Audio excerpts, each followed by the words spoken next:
The first time I secretly paid my parents' mortgage, I was sitting in my car outside their bank, hands trembling as I transferred $2,800 from my private account. Dad had just lost his job of 23 years. Mom's arthritis was getting worse.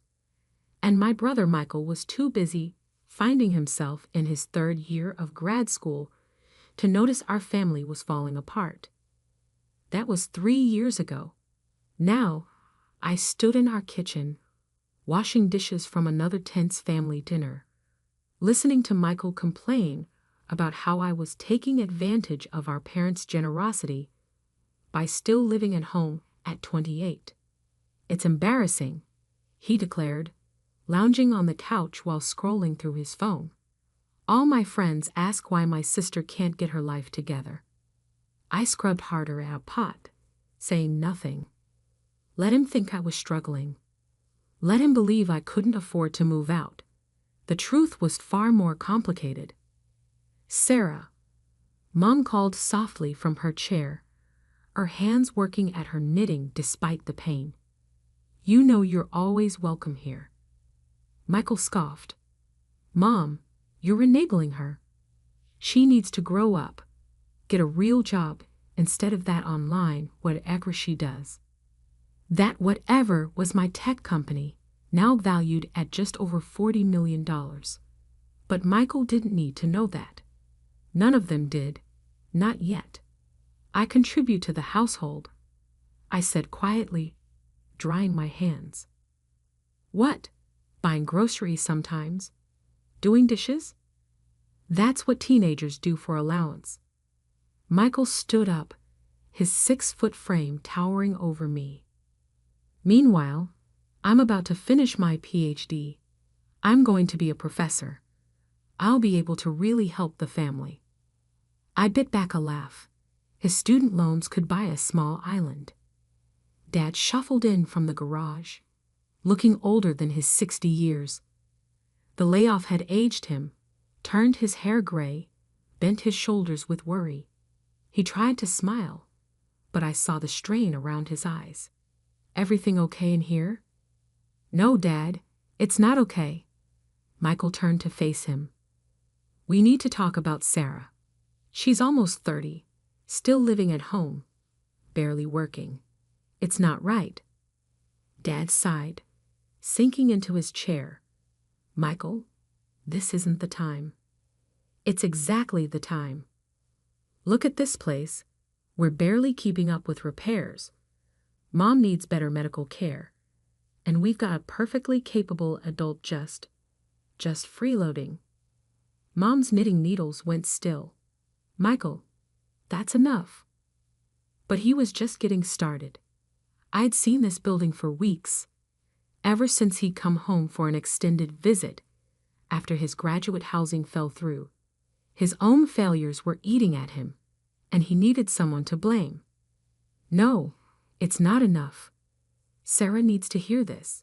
You think I don't notice how tight things are? How you and Dad are struggling?" Meanwhile, she sits in her room all day, working on her computer, probably just watching Netflix.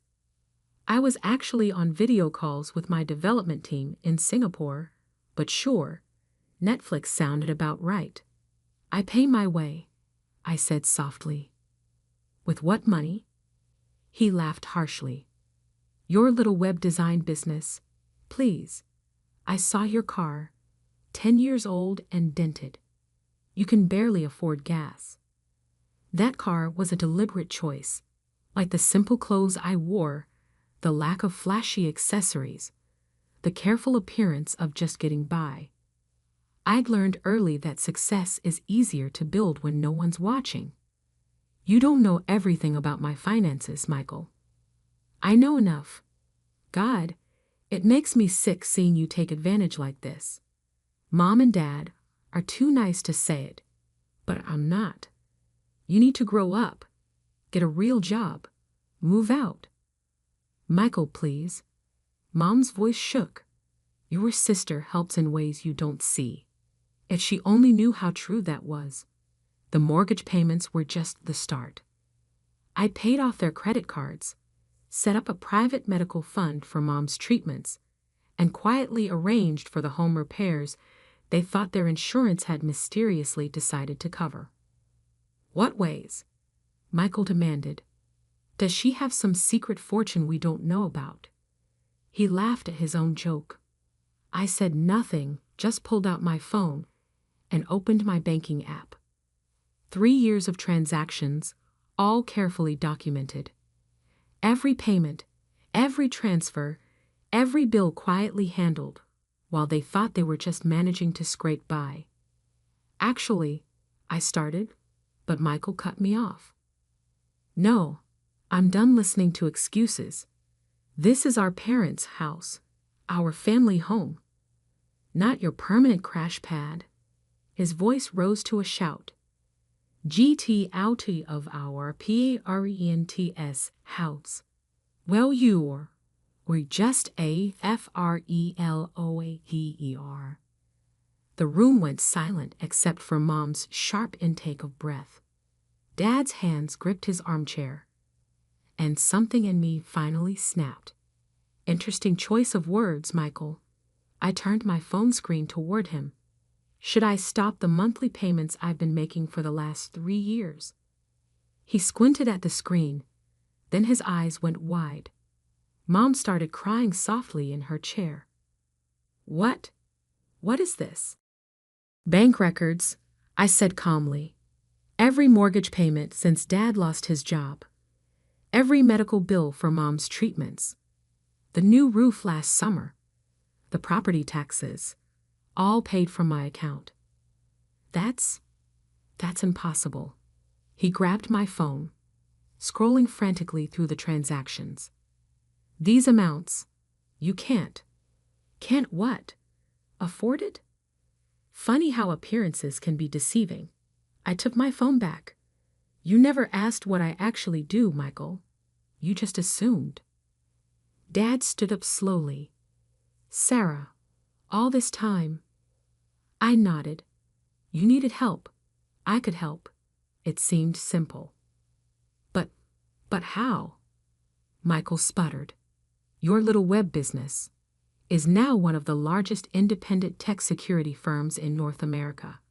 I smiled slightly. Turns out all those hours in my room weren't spent on Netflix after all. Mom's tears flowed freely now. Why didn't you tell us? Because you needed to focus on healing, not worrying about paying bills. And because? I looked at Michael. Some people need to learn the hard way not to judge what they don't understand. This is a joke, Michael said, but his voice wavered. Some kind of trick. Would you like to see the company financials too? The property deeds? Or maybe just next month's mortgage statement? I pulled up another screen. Oh look, it's due next week. Should I process the payment? Or would you like to handle it? He fell back onto the couch, face pale. Sarah, Dad's voice cracked. We never meant to. We should have. It's okay, Dad. I didn't do it for recognition. I did it because I could. Because that's what family really means. Helping each other without keeping score. I looked pointedly at Michael, who couldn't meet my eyes. But since we're being honest now, I took a deep breath. There's something else you should know about the house. The silence in our living room was deafening. Mom had stopped crying, but her hands clutched her knitting needles like anchors. Dad stood frozen by his chair, and Michael looked like someone had just pulled the world out from under his feet. What about the house? Dad finally asked. I took a deep breath. Remember last year when the bank called about refinancing? That wasn't exactly what happened. Sarah, Mom's voice trembled. What did you do? I pulled another document up on my phone. The house was underwater. The previous mortgage was predatory. Interest rates set to spike. Balloon payments coming due. They were going to foreclose. Dad sank back into his chair. But they offered us new terms. No, I said gently. I bought the house, paid it off completely. The monthly payments you thought were going to the bank. They've been going into a savings account I set up for your retirement.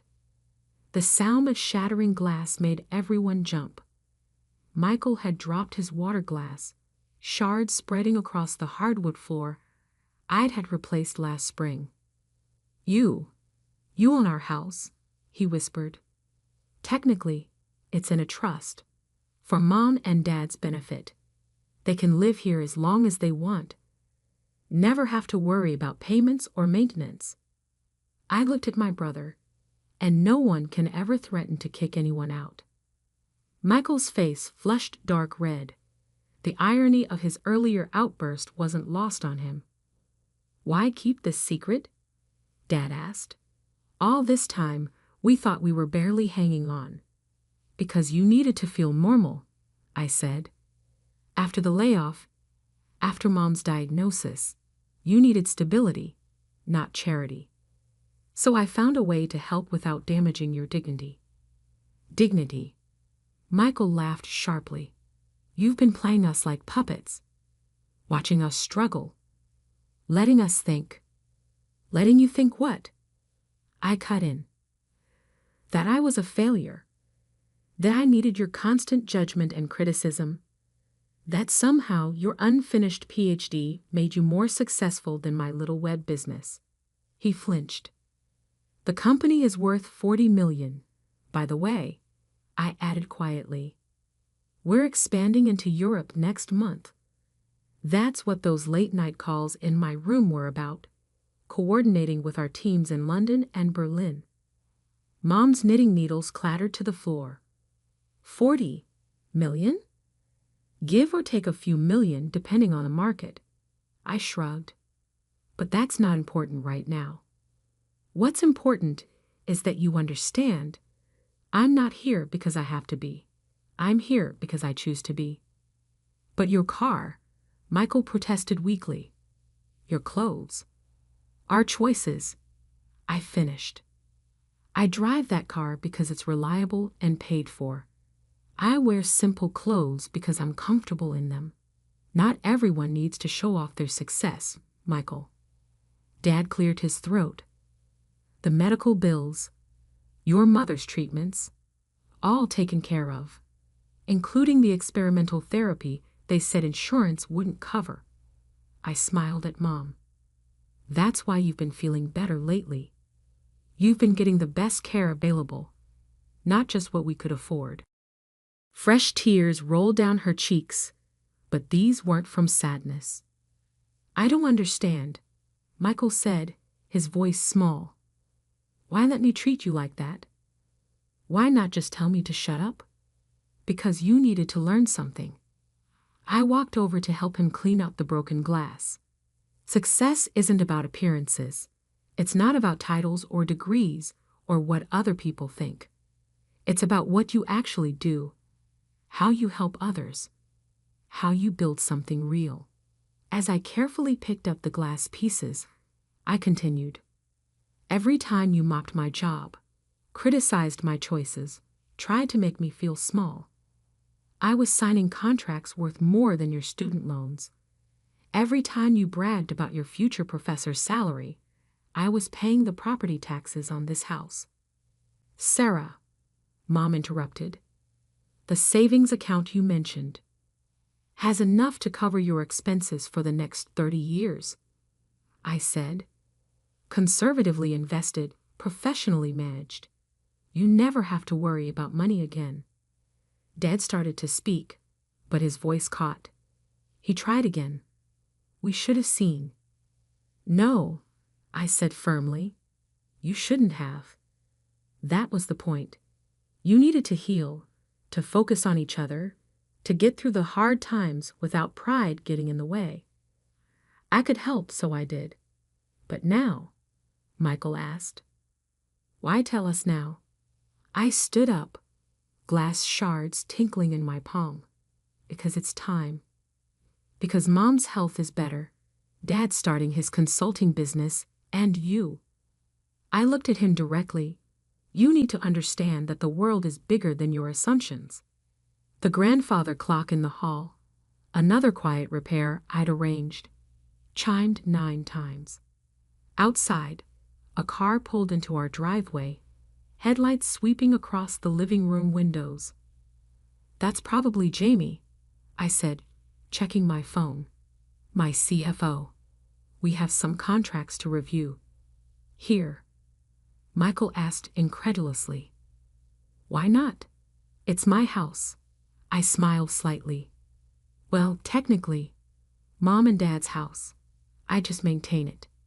As if on cue, the doorbell rang. Mom started to get up, but I gestured for her to stay seated. There's one more thing you should know, I said, heading for the door. About that graduate housing that fell through.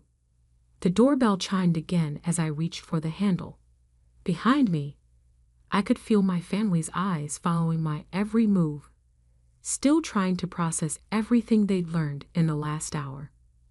Jamie stood on the porch, elegant in her business suit despite the late hour, tablet in hand. Good evening, Ms. Anderson. I have those property documents you requested. Michael's sharp intake of breath told me he'd caught the significance of those words. Property documents? He asked weakly. I turned back to my family, letting Jamie step into the foyer. Remember how your graduate housing mysteriously fell through last month? Right after that incident with the department head? Michael's face went pale.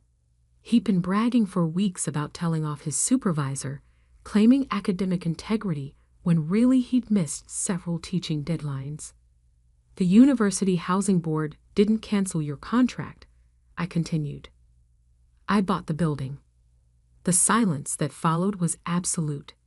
Even Mom's knitting needles, which she'd retrieved from the floor, went still. You? What? Michael collapsed onto the couch. Anderson Properties LLC purchased the graduate housing complex 3 weeks ago, Jamie explained professionally, along with several other university-adjacent properties. Dad's eyes widened. Anderson, your mother's maiden name. I nodded. It's easier to do business without the family connection sometimes, especially in real estate. So you kicked me out? Michael's voice cracked. To prove a point. No, I said softly. I terminated your housing contract because you were making life hell for the maintenance staff, ignoring building regulations, and treating the property manager, my employee, like she was beneath you. He flinched, remembering his words to the middle-aged woman who tried to talk to him about noise complaints. Actions have consequences, Michael. Even for family, especially for family. Jamie cleared her throat delicately. Should we review the quarterly reports now? In a moment, I turned back to my family. There's one last thing we need to discuss. Mom leaned forward in her chair. More secrets? No more secrets, I promised, but some choices to make. I sat down in the armchair opposite Michael, smoothing my simple skirt, a deliberate choice that now felt almost like a costume I no longer needed to wear. This house, your medical care, the savings account, it's all set up, irreversible. You'll never have to worry about money again. I looked at my parents, but Michael's situation is different. My brother stiffened. You have 2 options, I continued, meeting his eyes. Option 1. You can move back into graduate housing. Different building, same complex. Fresh start, clean slate. Keep working on your PhD, but with the understanding that actions have consequences and privilege comes with responsibility. And option 2, he asked quietly. Come work for me. Learn the business from the ground up, like I did. No shortcuts, no special treatment. Start in customer service, move up based on merit. Customer service? He almost choked. But I'm almost a PhD. And I'm a CEO who still answers client calls when needed, I replied. Success isn't a title, Michael. It's what you do with it. Jamie stepped forward, tablet ready. The employment contract is prepared, if you're interested. Standard entry-level position, full benefits, opportunity for advancement based on performance. Michael looked at the tablet, then at me, then at our parents. Why are you doing this? Because you're my brother, I said simply. And because everyone deserves a chance to learn from their mistakes. Even arrogant big brothers who think success only looks one way. Mom's eyes filled with tears again. Sarah, we never knew. You weren't supposed to know. I reminded her gently. But now you do. And things will be different. Different how? Dad asked. For starters, no more pretending. I'll still live here. When I'm not traveling for work. Because I want to, not because I have to. Mom's medical treatments will continue. But now you'll understand why money isn't an issue. And Michael, I turned back to my brother. You'll make your choice. PhD or customer service. But either way, you'll do it honestly, understanding exactly who's providing the opportunity. Michael sat quietly for a long moment, staring at his hands. Finally, he looked up, and I saw something I'd never seen in his eyes before. Respect. Customer service, he said quietly. I want to learn. Really learn. I nodded, hiding my surprise. Maybe he could grow after all.